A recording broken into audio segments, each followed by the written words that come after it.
For the vast majority of our existence, humanity lived in quiet balance with the natural world. We moved with the seasons. We followed migrating herds and shifting rains. The only marks we left behind were fading footprints and the ashes of old fires. Physically and mentally, these people were no different from us. They possessed language, imagination, emotion, and the intelligence to solve complex problems.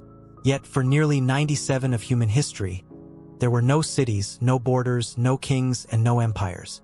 Then something changed. In what amounts to a geological heartbeat, our species transformed its relationship with the earth. We stopped wandering. We fenced the wild. We reshaped ecosystems into fields, villages, and eventually cities. The shift from small, mobile foraging bands to dense, permanent settlements was the most radical turning point in human biological and social history. It marked the moment when we stopped merely adapting to the world and began redesigning it. Modern imagination often paints early hunter-gatherers as starving and miserable, trapped in a brutal and short life. But the archaeological record tells a different story. Skeletal remains from the Upper Paleolithic reveal people in remarkably strong physical condition. Men and women were tall, on average taller than Europeans would be again until the 20th century. Their bones were dense and resilient.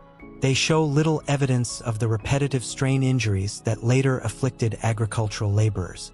These were not people teetering on the brink of extinction. They were highly adapted to their environments. Survival required deep knowledge of animal migration patterns, seasonal plant cycles, weather shifts, and landscape behavior. Knowledge passed down across generations. A single band required hundreds of square miles to sustain itself. They moved as resources ripened, migrated, or disappeared. Socially, they operated within what anthropologists call an immediate return economy. Food was eaten soon after it was obtained. Without reliable preservation methods, surplus could not accumulate. And without stored wealth, power could not be hoarded. This limitation shaped politics. Hunter-gatherer societies were strongly egalitarian. Dominance hierarchies, common among other primates, were actively suppressed. If someone attempted to control others or monopolize resources, the solution was simple. The group could walk away. In a world without borders or fixed property, freedom was measured in distance. For tens of thousands of years during the Pleistocene epoch, this balance endured.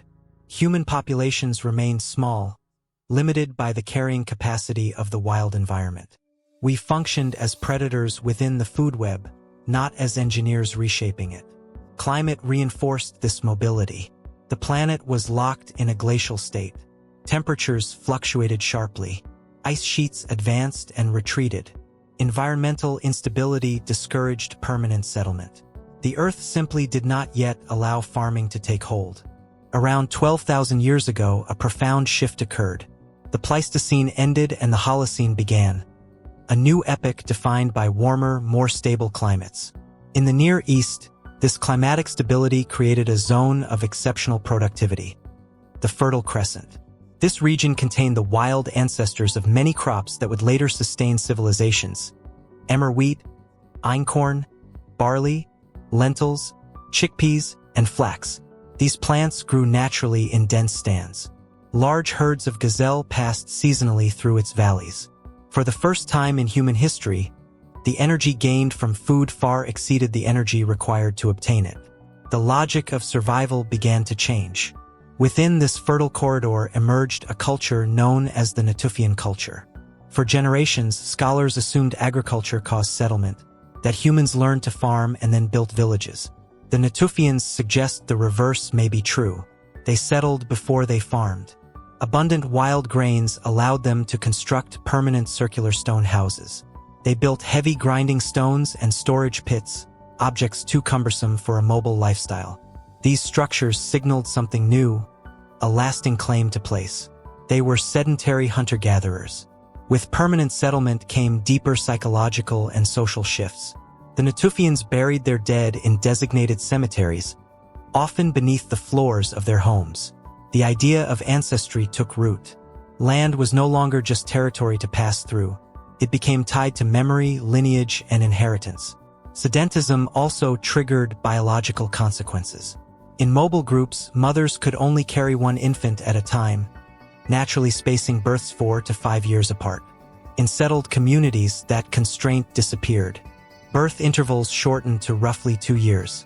Population numbers began to rise. Small bands of a few dozen people expanded into villages of several hundred. But growth came at a cost. The same abundance that enabled settlement was being consumed faster than it could regenerate. Pressure on the local ecosystem intensified. And then the climate shifted once more. Around 10,800 BCE, a sudden climatic reversal known as the Younger Dryas plunged the region back into colder, drier conditions, placing immense strain on these early settlements and setting the stage for one of humanity's most consequential innovations: agriculture. Around 10,800 BCE, the fragile stability of the early Holocene collapsed. A sudden climatic reversal known as the Younger Dryas gripped the northern hemisphere. Glacial meltwater flooded into the North Atlantic, disrupting the ocean currents that had helped regulate global temperatures. In the Levant, the climate cooled abruptly. Rainfall declined, woodlands shrank, grasslands withered. The ecological systems that had supported growing settlements began to unravel. For communities such as the Natufian culture, the crisis was existential. The abundance that had made permanent villages possible was disappearing. They faced two stark options. One was to abandon their settlements and return to full mobility. But this would have required something painful: a drastic reduction in population. The land could no longer sustain large, sedentary groups of foragers. The second option was unprecedented. Instead of retreating, they intervened. Unable to depend on the natural cycles of wild grain, these communities began managing the landscape itself. They cleared competing vegetation. They selected specific seeds. They disturbed and prepared soil. They controlled access to water. This was not yet large-scale farming. It was experimentation born from necessity. Agriculture did not begin as a vision of progress or abundance. It emerged as a survival strategy, a way to stabilize a society that could no longer return to its former equilibrium. Farming was not invented out of ambition, but out of constraint. Over generations, this intervention altered the biology of plants. By repeatedly harvesting and replanting certain wheat variants, humans unintentionally selected traits favorable to cultivation. Domesticated wheat gradually lost its ability to disperse seeds naturally. Its survival became dependent on human hands. In shaping the plant, we bound it to us and ourselves to it. The transition to agriculture came with hidden consequences. Hunter-gatherer diets had once been diverse. Wild game, fish, fruits, nuts, tubers, seeds, and leafy plants. Early farmers narrowed this variety to a heavy reliance on starchy grains. Caloric intake may have increased, but nutritional diversity declined. The skeletal record reveals the cost. Average adult height in early Near Eastern farming communities dropped by several inches. Bones show signs of stress and malnutrition previously rare among foragers. Daily labor intensified. Processing grain required hours of grinding with heavy stones. Spines compressed. Joints deteriorated. Women, who performed much of this work, often developed chronic damage to knees, feet, and lower backs from prolonged kneeling. Settlement also introduced a new threat: disease. Mobile bans had rarely allowed pathogens to persist. Agricultural villages did. People lived in dense clusters, often alongside newly domesticated animals. Waste accumulated. Water sources became contaminated. Pathogens found stable environments in which to thrive. Diseases such as influenza, tuberculosis, and eventually smallpox exploited these new conditions. Illness spread more easily and more widely than ever before, and yet agriculture expanded. Farming produced far more calories per unit of land than foraging ever could. Even if individuals were shorter and more vulnerable to disease, larger populations could be sustained. Evolutionary success shifted from physical robustness to reproductive output. Population density increased. Villages grew. And with density came a problem humanity had never faced on this scale: permanent proximity to strangers. In a mobile world, conflict could be solved through distance. If tensions rose, groups separated. In an agricultural society, leaving carried enormous cost. A farmer's survival depended on land cultivated over months of labor. Abandoning it meant surrendering the harvest and the future. Immobility changed everything. Land became a fixed and valuable resource. It was claimed, worked, and defended. The concept of exclusive property began to solidify, and wherever value concentrates, protection follows. One of the earliest physical manifestations of this shift appears at Jericho around 8000 BCE. The settlement was enclosed by a massive stone wall and dominated by a tower nearly 30 feet high. For years, scholars debated its purpose: flood control, ritual monument, communal symbol. Today, most interpretations converge on a simpler explanation: protection. Stored grain meant security, but it also meant vulnerability. Agriculture did not merely produce food, it produced targets. Raiding replaced wandering. Defense became organized. Violence began to orient itself around territory, storage, and control. Such systems demanded coordination. Large construction projects and surplus management required leadership. Gradually, the egalitarian structure of mobile bands weakened.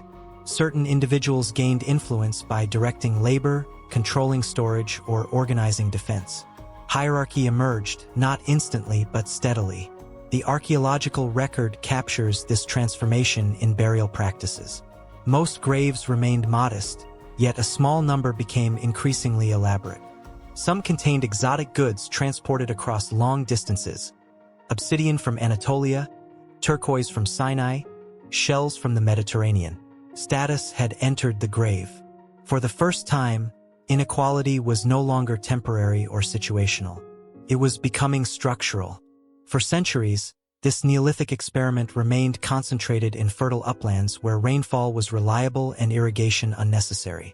But as populations grew, communities began pushing outward into harsher landscapes. By around 5000 BCE, pressure drove expansion into river valleys and arid plains, regions that would demand even greater organization, labor, and control. The agricultural revolution had begun as a survival response to climate instability. It was now laying the foundations of civilization. As Neolithic communities expanded, some moved beyond the forgiving uplands and into a far harsher landscape: the vast basin between the Tigris River and the Euphrates River. This region would later be known as Mesopotamia, the land between rivers. In its natural state, it was unforgiving. Rainfall was scarce. Summers were brutally hot. The rivers, though life-giving, were unpredictable, capable of catastrophic floods that could erase entire settlements without warning. The land swung between drought and inundation, abundance and destruction. And yet, hidden beneath this instability was extraordinary promise. Over millennia, the rivers had deposited thick layers of nutrient-rich silt. Few soils on Earth were as fertile. If water could be controlled, if it could be directed rather than endured, this land could produce staggering quantities of food. The challenge was control. The settlers of the southern alluvial plain made a fateful decision. They would no longer rely on rain. They would master the rivers. Irrigation required canals cut across miles of terrain. Embankments had to be raised to contain spring floods. Silt had to be cleared year after year. Water had to be allocated carefully. Too little meant crop failure. Too much meant destruction. These tasks exceeded the capacity of any single household or village.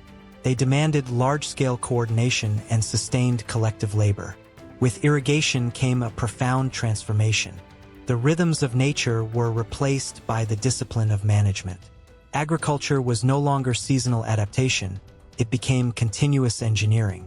From this necessity emerged centralized authority. Those who organized canal construction and controlled water distribution held the power of life and death. Water access determined survival. Compliance ensured inclusion. Defiance risked exclusion. Authority was often framed in sacred language. Leaders claimed to mediate between human communities and the forces governing the rivers. But their real power lay in administration, measurement, scheduling, enforcement. By around 4000 BCE, southern Mesopotamia was no longer shaped primarily by climate. It had become an engineered environment, a vast network of canals, fields, and storage centers functioning as a unified production system. At its core, population density surged. The foundations of urban life were being laid. By roughly 3,800 BCE, something unprecedented had emerged: the city. Uruk represented a radical new form of human existence. At its height, between 40,000 and 50,000 people lived within its walls. For a species that evolved in small bands of a few dozen individuals, this level of density was extraordinary. In a village, social order was maintained through familiarity. In Uruk, anonymity prevailed. Every day, individuals moved among thousands of strangers. Personal relationships could no longer sustain social cohesion. Institutions took their place. Uruk became a magnet, drawing resources from vast distances: timber from the Zagros Mountains, copper from Oman, lapis lazuli from Afghanistan. Entire regions were pulled into its economic orbit. At the center stood the temple complex. It functioned not only as a religious authority but as an economic powerhouse. It controlled land, canals, herds, and storehouses. Access to food and security increasingly depended on institutional estates rather than family production. The city reorganized dependency. By around 2500 BCE, the balance of power within Mesopotamian cities was shifting. The authority of the temple and its priests began to recede. In its place rose a new figure, the Lugal, the king. As city-states expanded across the fertile plains of Mesopotamia, they collided with one another. Disputes over irrigation canals, boundary lines, and access to water hardened into sustained rivalries. What had once been occasional raids evolved into organized campaigns. Warfare ceased to be episodic. It became institutional. Standing armies formed. Weapons were standardized. Military leadership became permanent. The king positioned himself at the center of this new reality, offering a stark exchange: protection in return for loyalty, labor, and taxation. Security became leverage. With militarization came a transformation in the treatment of captives. In small, mobile societies, prisoners were a burden, difficult to guard and costly to feed. Within fortified cities, however, captives became assets. They could be confined, exploited, and absorbed into the labor system. Instead of being killed, many were forced to construct walls, clear canals, and harvest fields for their conquerors. Language itself reflects this shift. In Sumerian writing, the symbol used to represent slave combines the signs for foreigner and human. Conquest was etched directly into vocabulary. The infrastructure of early civilization did not rest solely on voluntary devotion to temple or king. It was reinforced by the coerced labor of the defeated. While Mesopotamia pioneered one model of urban civilization, it was not alone. Along the banks of the Nile River, a different environment produced a different political order. Shielded by deserts and sustained by remarkably predictable annual floods, ancient Egypt developed a system rooted in stability rather than constant intercity warfare. Here, political and religious authority merged completely. The pharaoh was not merely a ruler but a divine presence, the living guarantor of Ma'at, the cosmic balance between order and chaos. Maintaining that balance justified absolute power. Farther east, the Indus Valley civilization presents a striking contrast. Cities such as Mohenjo-Daro reveal extraordinary organization. Standardized fired bricks, carefully planned street grids, and sophisticated drainage systems unmatched in much of the ancient world. Yet something is missing. Archaeologists have uncovered little evidence of grand palaces, monumental royal tombs, or clear standing armies. Power may have rested in mercantile elites, ritual authorities, or civic institutions we do not yet fully understand. Without a deciphered script, their political structure remains elusive. It is possible that a complex urban civilization once flourished without visible kings. Elsewhere, along the Yellow River in China and across the Americas, independent centers of civilization arose. Each region domesticated different staple crops: millet, rice, maize, potatoes. Each developed distinct cultural identities. But beneath these differences, a common pattern emerged.